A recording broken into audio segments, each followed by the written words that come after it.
noite, meu irmão, minha irmã, que a graça e a paz de nosso Senhor e Salvador Jesus Cristo esteja sobre a sua vida.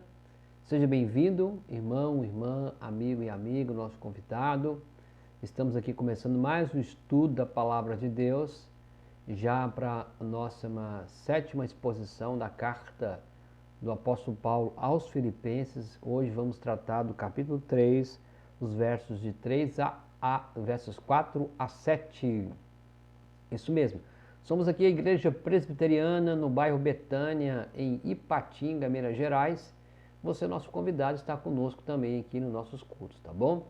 Deus abençoe você grandemente e gostaria de orar pela sua vida. Senhor, muito obrigado por esse momento juntos que vamos estudar a Tua Palavra, que esta palavra possa edificar, possa salvar, curar, renovar, libertar, santificar esta vida, esta família. Fala conosco, Senhor, em nome de Jesus. Amém.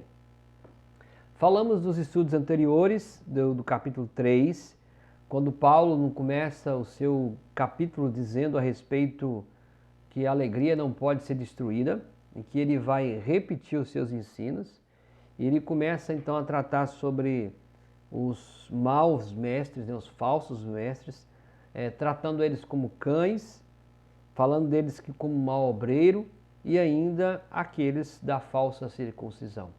No versículo 3, Paulo então diz que eles de fato, os cristãos, eram da circuncisão porque adoravam a Deus, se gloriavam em Cristo e não confiavam na carne. E agora Paulo, nos versículos 4 a 7, ele vai falar dos seus privilégios. 4 a 7 ele vai dizer assim: bem que eu poderia confiar também na carne. Se qualquer outro pensa que pode confiar na carne, eu ainda mais. Olha que interessante. Circuncidado ao 8º dia, da linhagem de Israel, da tribo de Benjamim, hebreu de hebreu, quanto à lei, fariseu. Quanto ao zelo perseguidor da igreja, quanto à justiça que há na lei, irrepreensível. Olha, mas o que para mim era lucro, isso considerei perda por causa de Cristo. É interessante que Paulo, ele vai aqui começar esse versículo 4, né?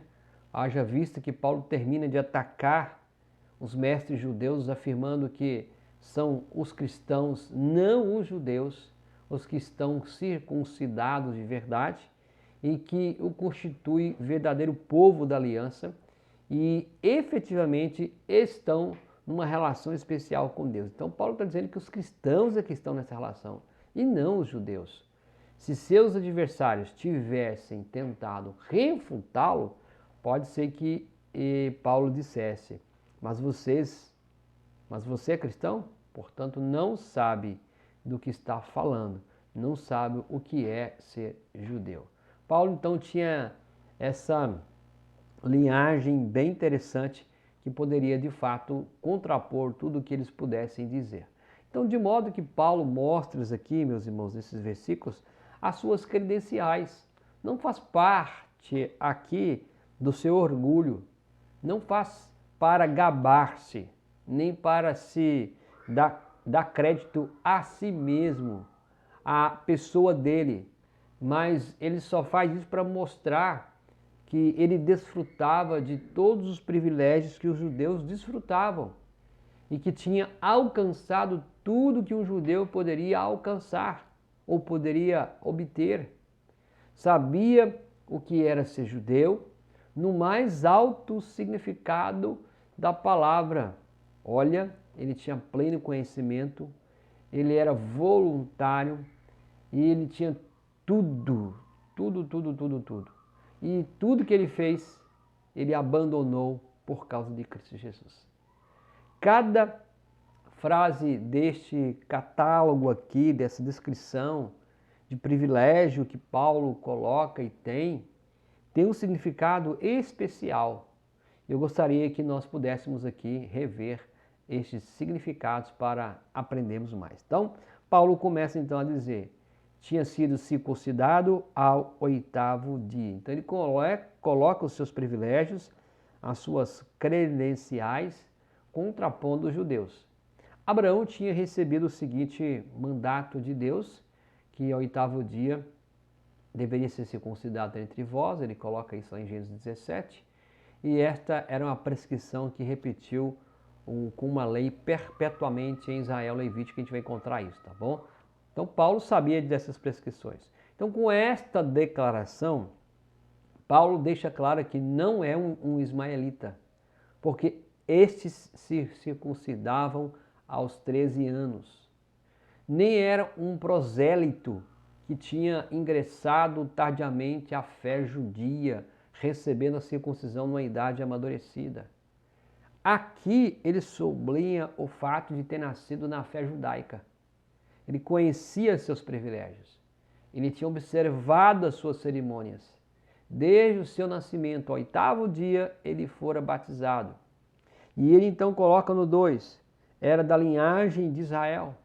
Quando os judeus desejavam sublinhar sua relação especial com Deus, no sentido único, exclusivo para a palavra israelita, Israel era o nome especial que Deus deu a Jacó depois de lutar com ele. Lembra lá em Gênesis capítulo 32?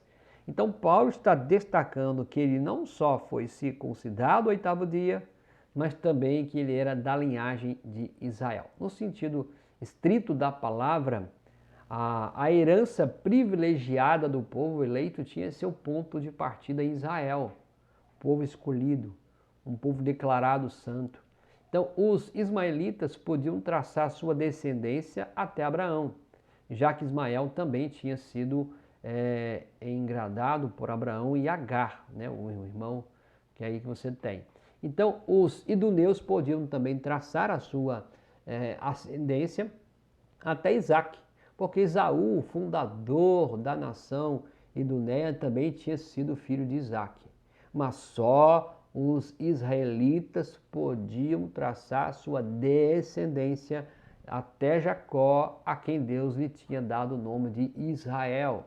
Chamando a si mesmo israelita, Paulo sublinhava a pureza absoluta da sua raça e da sua descendência e desse povo que tinha exclusividade em aliança com Deus. Veja que Paulo está dizendo, eu poderia confiar. Ele foi circuncidado ao 8º dia, ele foi de fato israelita e ele diz, era da tribo de Benjamim, que quer dizer, não só era israelita, como também pertencia à elite de Israel. Ele foi 8º dia, era israelita e pertencia a Benjamim, a elite de Israel, né? A tribo de Benjamim tinha um lugar especial na aristocracia de Israel. Veja, Benjamim era o filho da Raquel, a esposa predileta de Jacó. Dos 12 patriarcas, só Benjamim tinha nascido na terra prometida. Você vai conferir isso aí, tá? Em Gênesis 35. Então, da tribo de Benjamim provinha o primeiro rei de Israel, que foi Saul, e não há lugar a dúvidas de que, por ser esse mesmo rei, tinha recebido Paulo seu nome original, Saulo, né?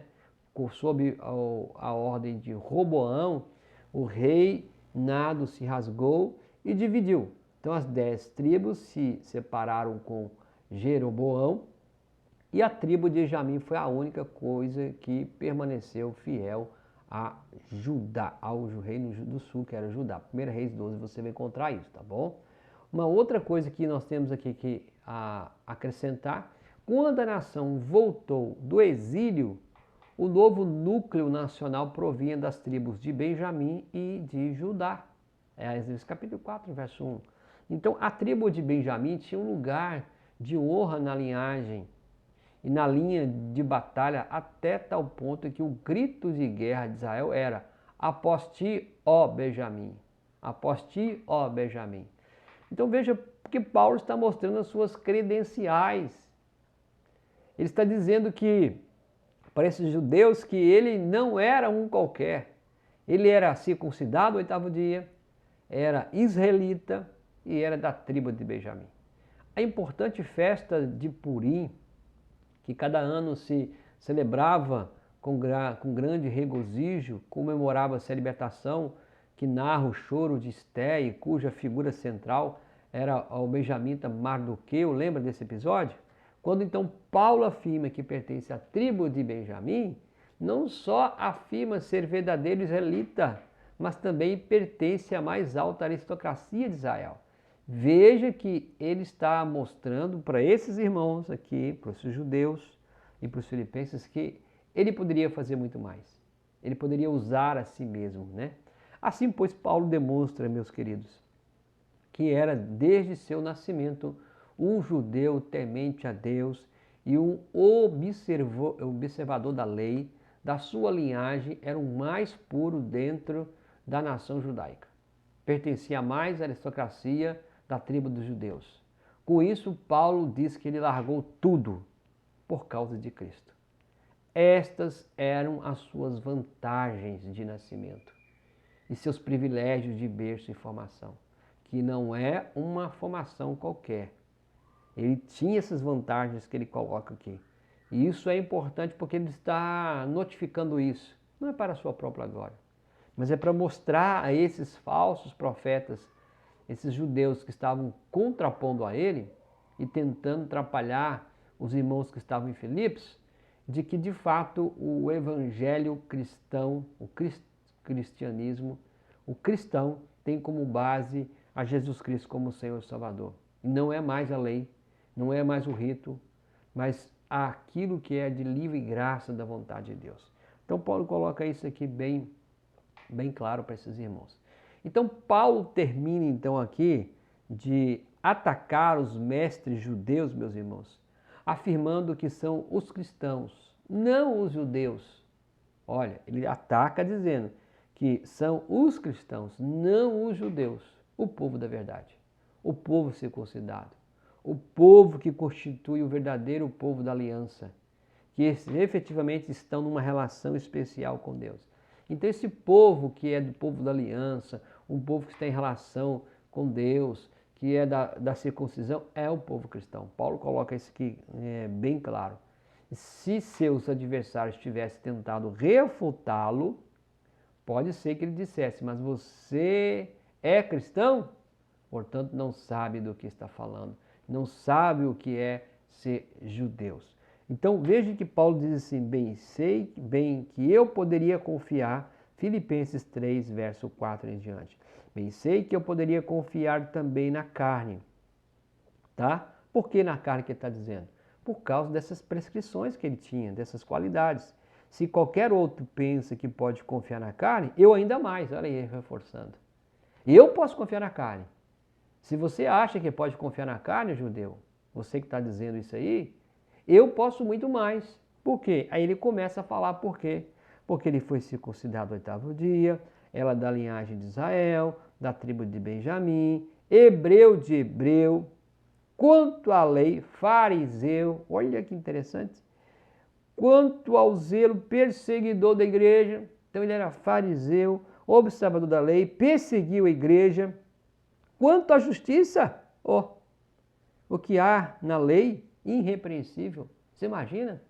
Paulo era um homem irrepreensível nessa lei, e ele então coloca isso claramente, mas o que para mim era lucro, tudo isso era lucro para Paulo. Ele considerou como perda por causa de Cristo. Então, de modo que Paulo mostra aqui, meus irmãos, as suas credenciais. Não faz para gabar-se de desfrutar tudo isso que eles tinham feito, né? Que eles estavam vivendo esse momento da vida. E aqui Paulo, de fato, ele traz esse conceito de que ele poderia ser muito mais do que isso. E ele não chama atenção para si. Ele não chama a atenção para ele mesmo. Mas ele fala que ele poderia se tornar um grande judeu, com todos os seus privilégios. Mas ele está dizendo que não pode fazer, porque perdeu tudo isso. E a coisa mais importante para Paulo era aquilo que ele havia ganhado, que era o Evangelho, que era Cristo. Meu irmão, minha irmã, Paulo está aqui de fato trazendo esse conceito para que aqueles irmãos pudessem de fato reconhecer que só Jesus é a base. Somente Ele é a base de toda a vida cristã. E se Ele é a base da vida cristã, Paulo está reforçando que largou tudo que ele tinha de privilégio para agarrar-se àquilo que era de Cristo. Espero que você possa de fato também. O que isso nos ensina? Qual é o ensino prático para a nossa vida hoje? É que nós temos muitas coisas na vida, mas ficar preso a essas coisas não nos garante muito. E Paulo não ficou preso àquilo que ele considerava bom para ele, mas ele abandonou tudo e pegou o principal, que é Cristo. Você e eu precisamos nos agarrar ao principal, e o principal é Cristo Jesus, como Senhor, como Salvador da minha vida e da sua vida. Espero que você esteja aí a cada dia aprendendo mais com essa palavra, tá bom? Eu gostaria que você pudesse depois rever e rever, e assim você vai aprendendo conforme Deus vai lhe abençoando, tá bom? Vamos orar? Senhor, obrigado por esse momento, que o Senhor possa abençoar, ó Deus, mais e mais essa família, e ajuda-nos, ó Pai, na caminhada cristã, de reconhecer, ó Deus, que Paulo poderia ter tudo, mas ele abandonou tudo que ele considerava como bom, ficou sendo refúgio para pegar a coisa mais importante, que era que Jesus Cristo como Senhor e Salvador. Deus, ajuda-nos nesse tempo, para que possamos nos apegar à coisa mais importante, que é Jesus como Senhor e Salvador.